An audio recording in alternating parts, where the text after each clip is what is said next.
Fabrizio Romano has just confirmed that if Arsenal buy a striker this summer, it's going to be Viktor Gyokerez. Now, he's the concrete possibility, and Romano understands that Arsenal have been working on this deal for quite some time. We sounded out Sporting to understand the conditions of this deal a month ago. Hit the like button, subscribe to the channel as well. We're going to be diving into the latest on Viktor Gyökeres. What is going on? This is crazy.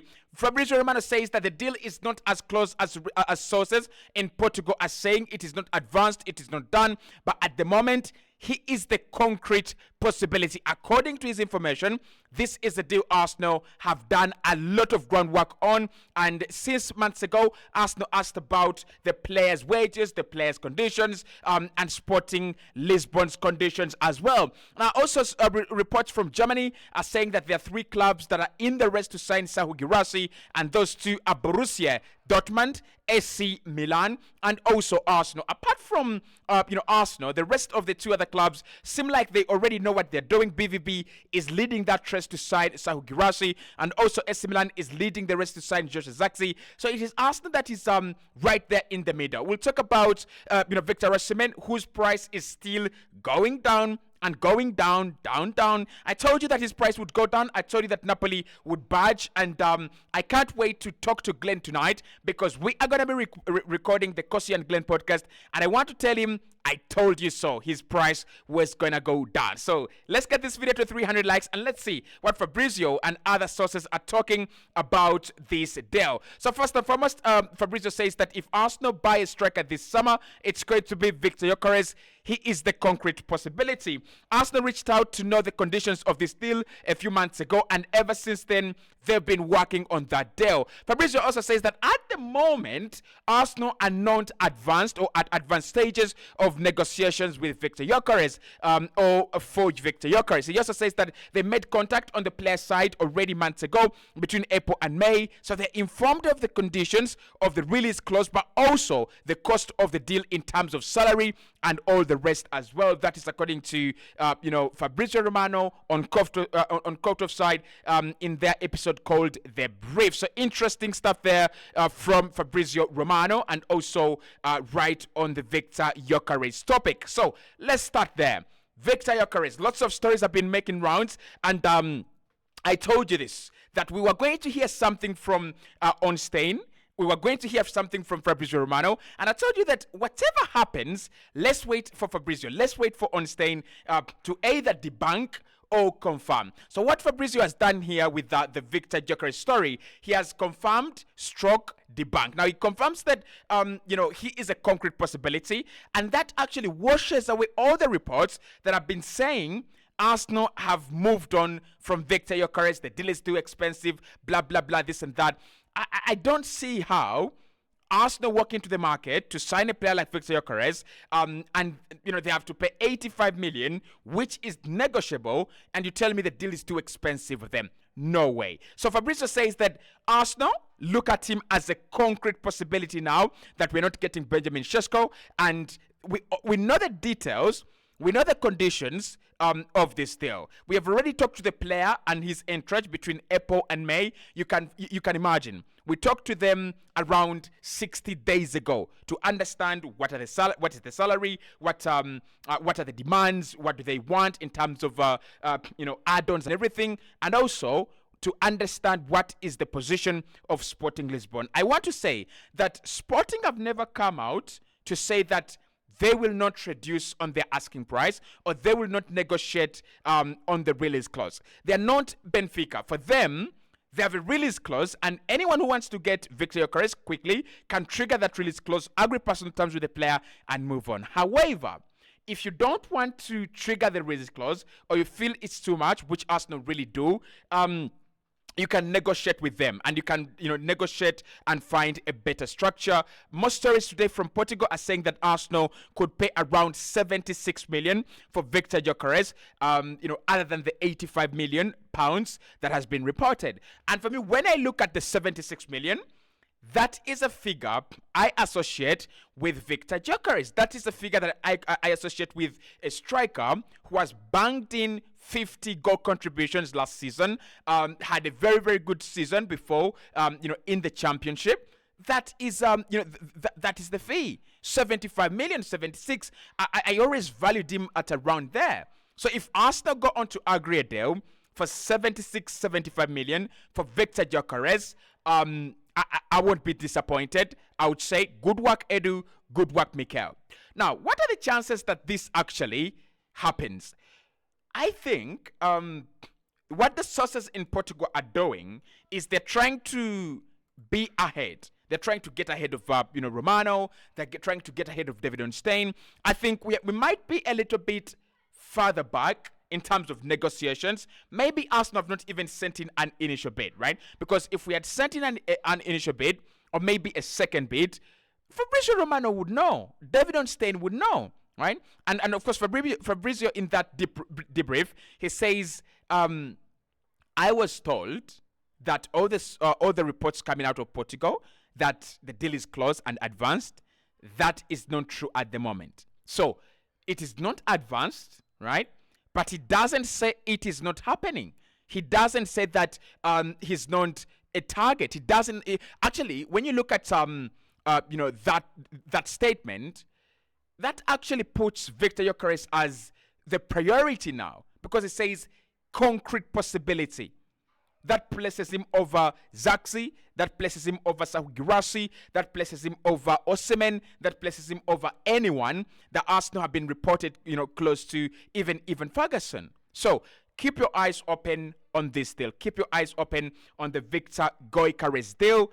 I think it's going to blow up very, very soon, and we are going to love it. But if it doesn't blow up, there is an alternative. Now, according to Florian Plattenberg, together with CF Bayern, who you could call Christian Folk, they're saying that Arsenal are one of the teams in the race to sign Serhou Guirassy, but Borussia Dortmund is leading the race at the moment. That's according to Christian Folk. Plattenberg says Serhou Guirassy has decided to leave VfB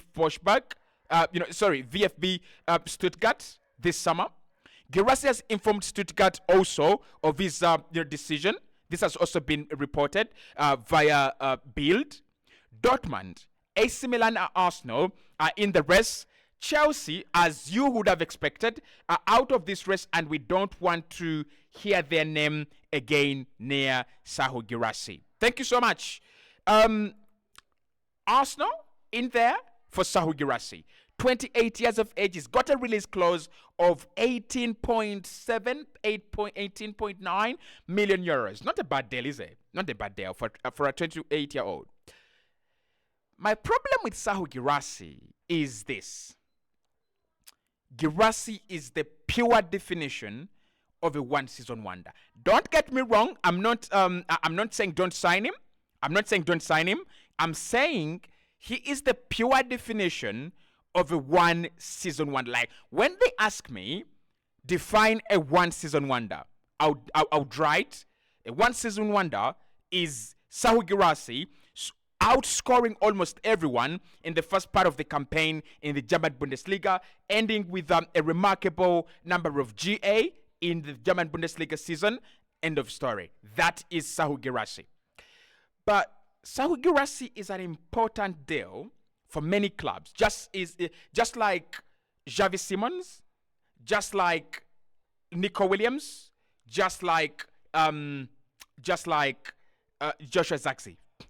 All these deals are very important, and also Joshua Kimmich.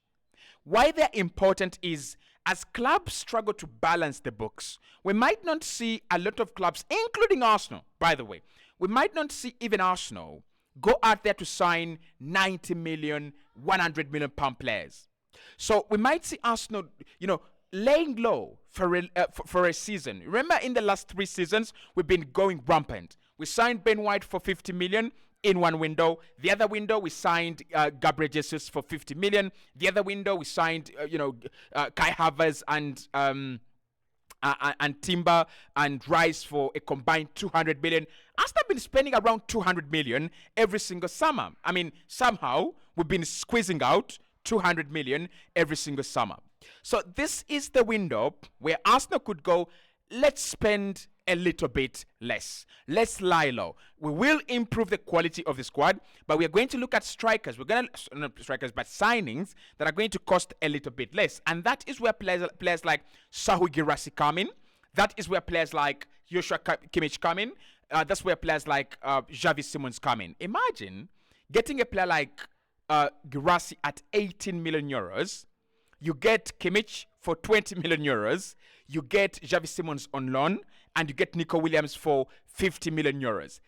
That is insane.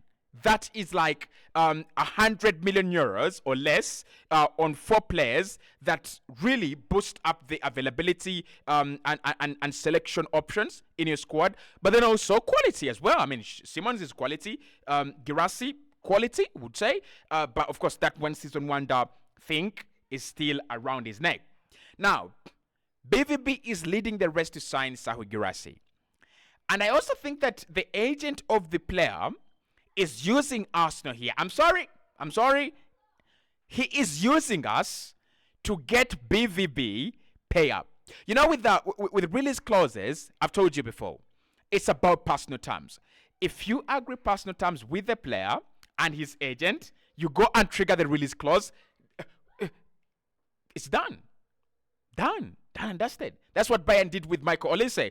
Talk to Olise, give him 220,000 a week, go to Crystal Palace, trigger their release clause, the deal is done. By the time Manchester United come in with a late bid, what are you doing? Get out of this place right now. So with Serhou Guirassy, I kind of feel like the agent of the player is using Arsenal's name because they know Arsenal need a striker. Arsenal can afford 18 million. Arsenal can also afford the wages they're asking for and commissions they are asking for. I kind of feel like the agent really wants maybe Dortmund to give him around 10 million in terms of agent fees and commission. And he's looking at them, you know how stingy Dortmund are. He's looking at them trying to count the money behind the desk, below the desk. And he's like, by the way, Arsenal interested. By the way, AC Milan are interested. I think there is concrete interest in AC Milan because the Joshua Zirkzee deal could be hijacked by Man United. But Arsenal going from Isak, I don't see that happen. Isak, Osimhen, Gyokerez, Serhou, Zirkzee, Guirassy. Why am I not convinced about this one? Why am I not convinced about this one? The Arsenal are going to Guirassy. Is it better than Edin Ketia? Well, he scored a lot of goals last season. Typical center forward. I think he's an upgrade, a little bit of an upgrade to Edin Ketia, but it's not one player that I would say Arsenal desperately need. It's not one player I would say Arsenal desperately should get in. Not really. I think he can score around 14, 15 goals in a season in a good system like Arsenal's, but I am looking for a 25-goal machine. And that's why I'm still dying with Gyökeres. That's why I'm still dying with Osimhen. And we're going to talk about Osimhen in this video just a little bit later, right? But when you think about Guirassy, you're talking about a typical West Ham, Brighton, Crystal Palace guy. Like, when I look at him here. Doesn't this guy look like Christian Benteke? Like, doesn't he really look like Christian Benteke? 14 goals in a season, and there is a big hype around him. This is another Christian Benteke, guys. This is another Christian Benteke. He's just had a wonderful season. And remember, Benteke had a wonderful season too, right? Benteke had a wonderful season too. So for me, Guirassy, yes, Arsenal might be interested. But it's a deal that I wouldn't do right now. I would have done it in January. I would have accepted Guirassy in January.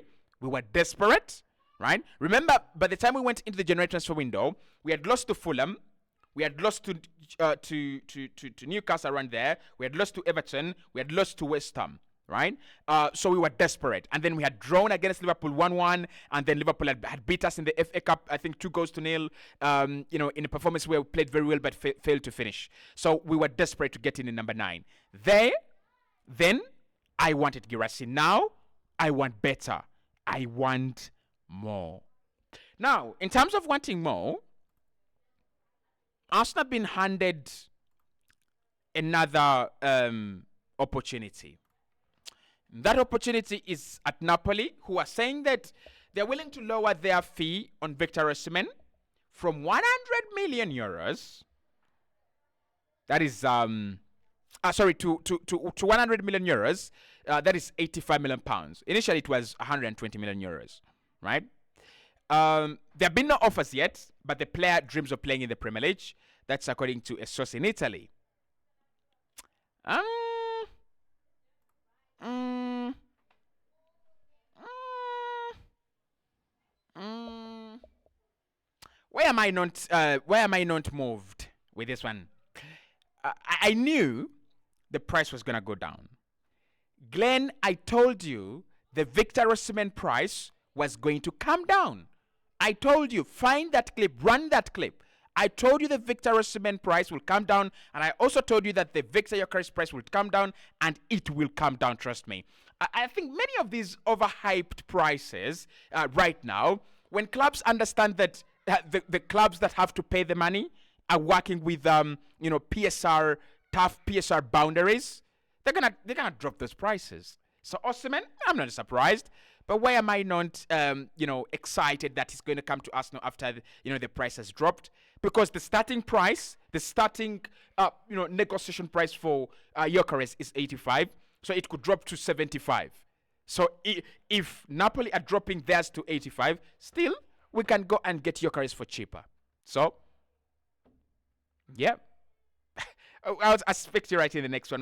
We have an update on the midfielders and also on Nico Williams as well.